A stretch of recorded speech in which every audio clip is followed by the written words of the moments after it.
to my channel. I haven't been on here in so long. I just wanted a break from social media basically. Sometimes it's nice to just step back from social media and just share, you know. But I'm back now and I'm doing you guys a vlog. I'm so sorry it's been so long. I'm so sorry.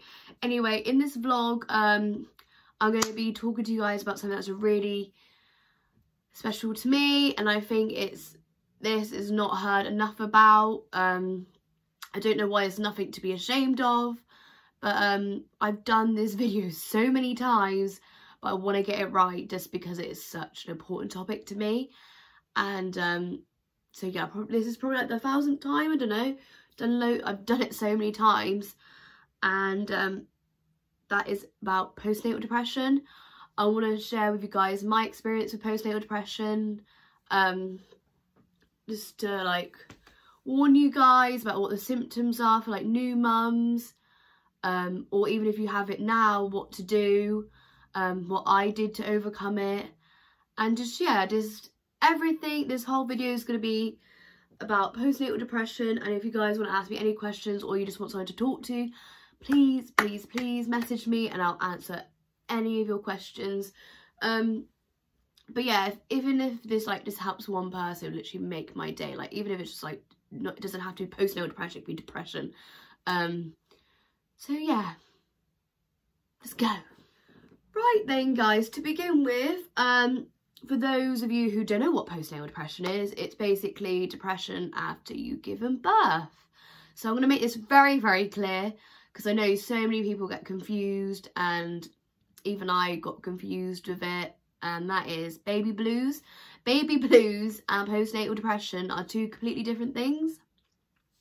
So basically, baby blues is basically when you've given birth, you're very emotional. I mean, you've just given birth, for Christ's sake. Like, your hormones are going to be everywhere. You're very teary, which is to expect. Like, it's normal, okay? You're tired, you're exhausted. I mean, having a newborn is so exhausting. I can't even remember how it feels, but it's such hard work. Loss of appetite a bit.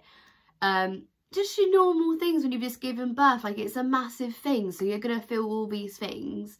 So that's baby blues, and if it lasts longer, like the feeling, more than 2 weeks, and then this is when you should contact your doctor straight away, because it's probably more, and it's probably postnatal depression.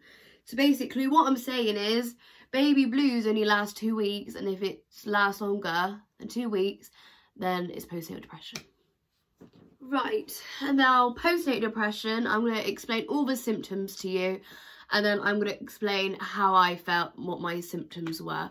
So basically, postnatal depression, it can be loss of appetite, don't want to eat, like your self-care, like you don't want to wash, you don't really want to do anything, you want to kill yourself, you're not bonding properly with your baby, or you don't want to really know your baby, or you even want to hurt your baby, which in some cases it does happen.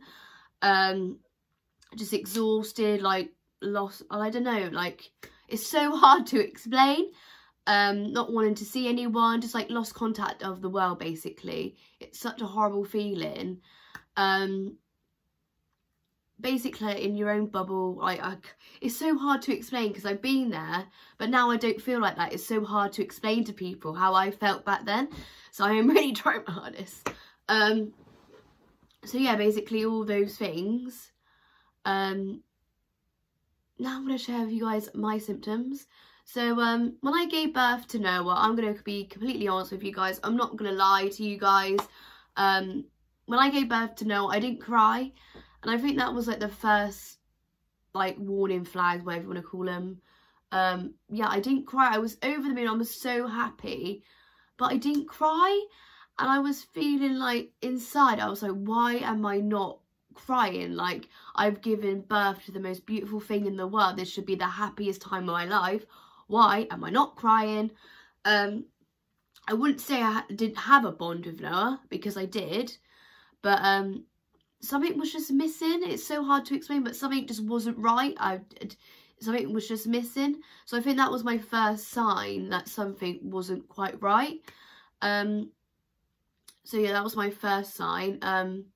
When I got home, I don't know, I just didn't want to eat. Just didn't want to do anything. I was exhausted, and Noah suffered from really bad acid reflux, so he wouldn't settle at all. And like the lack of sleep, I was literally a zombie.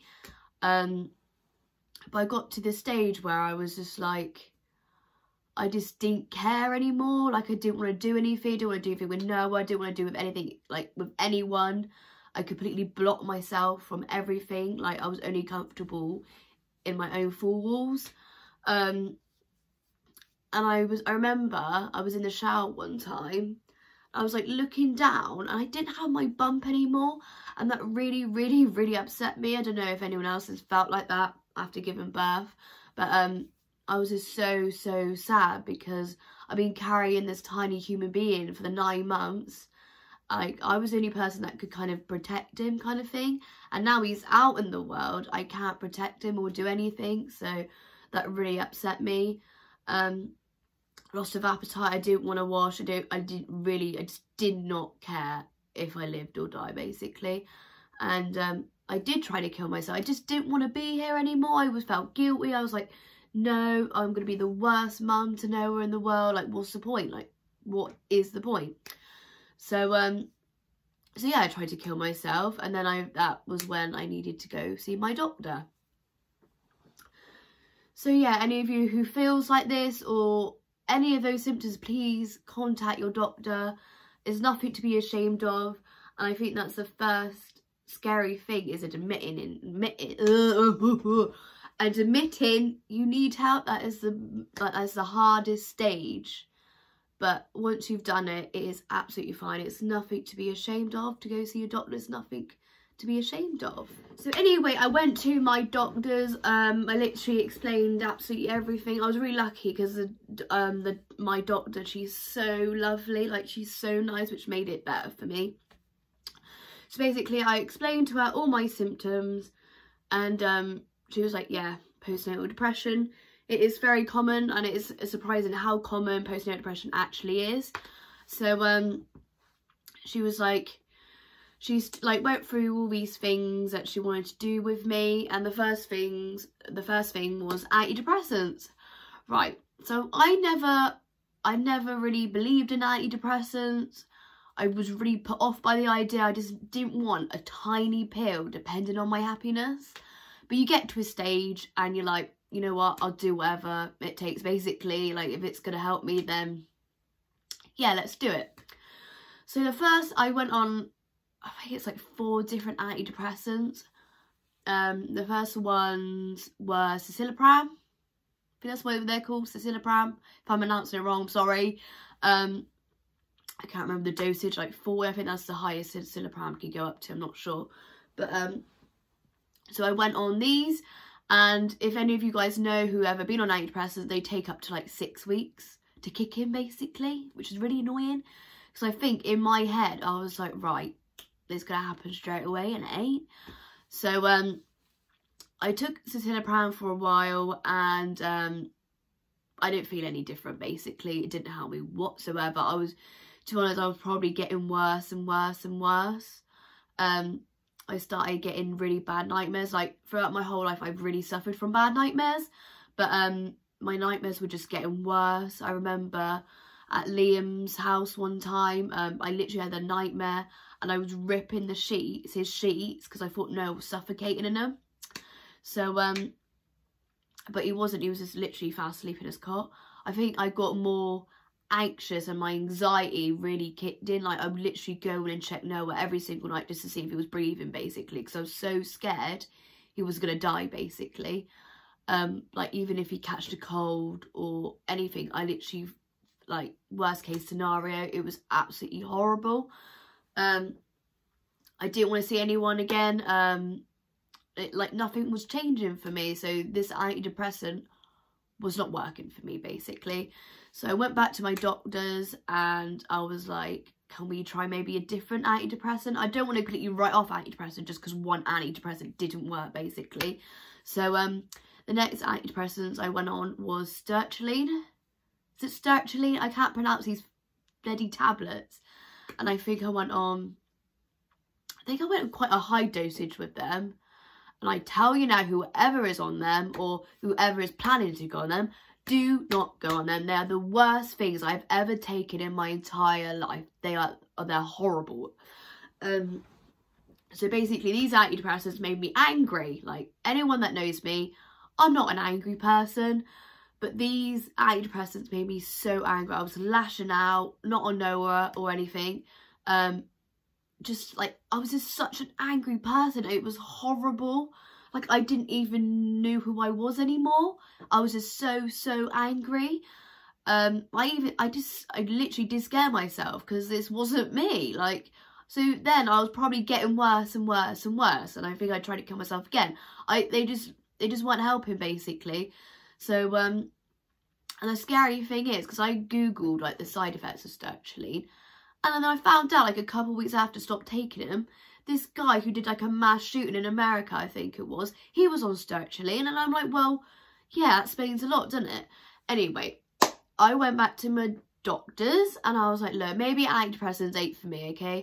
Is there anything else you could do for me? So they recommended talking therapies or talking to someone. And then anyone that knows me, again, I am not very good at person at talking to people because I feel like I'm a burden on people. I keep everything inside. I'm just shit at speaking to people, basically. But like I said before, I'm willing to give it a go if it's going to help me.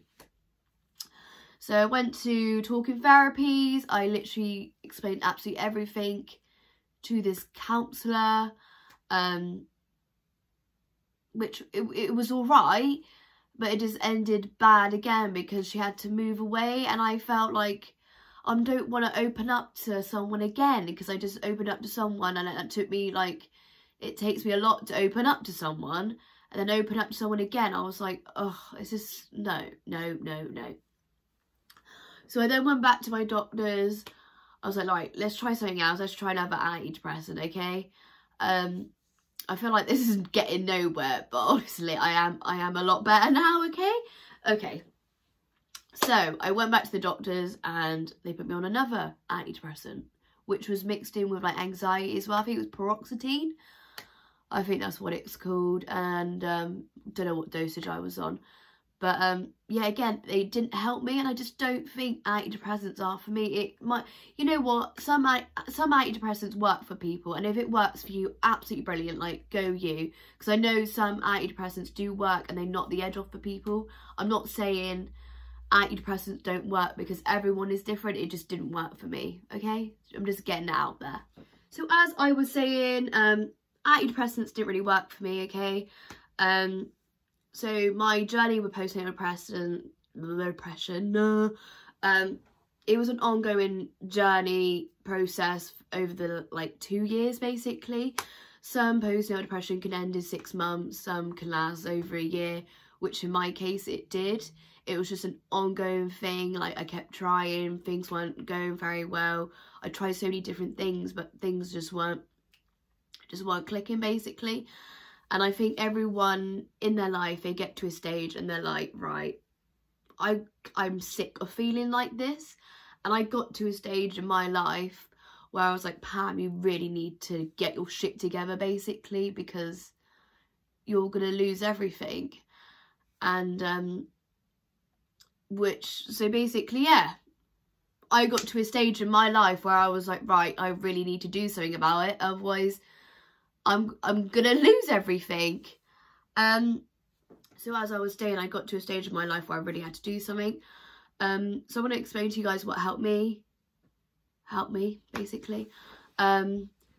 Listening to music really helped me. I know it sounds cliche or whatever, but music is a saviour. When people say music saves people's life, it really does, because music helped me a lot.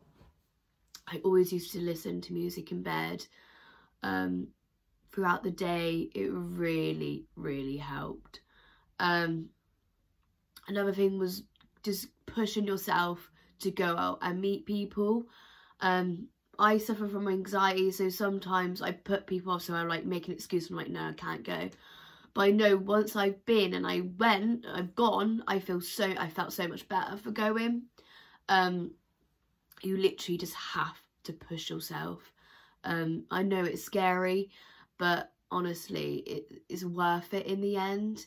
And even now, I still sometimes do that. I make excuses, and then afterwards I regret it because I know how much of fun I would have done if I did go out. Just meeting up with people.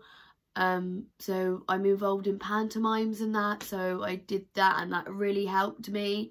Doing what I love, that really helped me get through a lot of crap that I went through. Self-care is really, really important. So when over the last two, like, I wasn't care, like my makeup and hair and that, yeah, I did like present myself well, I would say, but like hygiene, I just didn't want to bath, didn't want to shower. I just didn't give a shit about myself. So self-care is so important, especially as a mum. Like, it is really important. Like, I know it's so hard to get 5 minutes to yourself, but just having a bath or a wash, you need to do that. It's very, very important. Very important. And I think what helped me get over postnatal depression, it's not going to work for everyone because it can't, but I think getting pregnant with Freddie, I don't know, it kind of just switched something inside me, and I pushed a lot of bad people out of my life, which really helped me.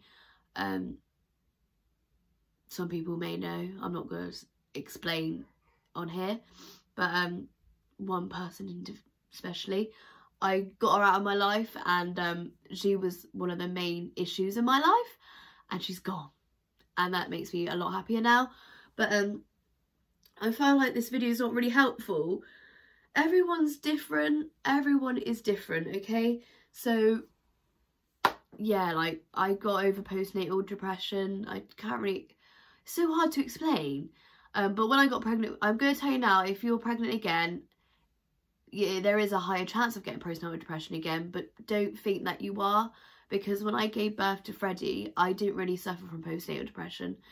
It was the complete opposite. I was happy when I gave birth to Freddie. I cried. Everything was just, sorry, I suppose normal in a way. But I just want to let you guys know, if you are suffering from any of these symptoms, please, please, please contact your doctor for help, or call anyone, literally anyone. Just please do something, because if not, then you're just gonna die, aren't you, basically? But if anybody wants anyone to talk to, please come to me. I'm sorry this hasn't really been a helpful video, but I just wanted to explain the symptoms to people out there, and whoever is struggling out there, please just do something about it, please, please, please. So yeah, that's the end of my video, basically. Please do not forget to like and subscribe, it means the world to me. And yeah, goodbye.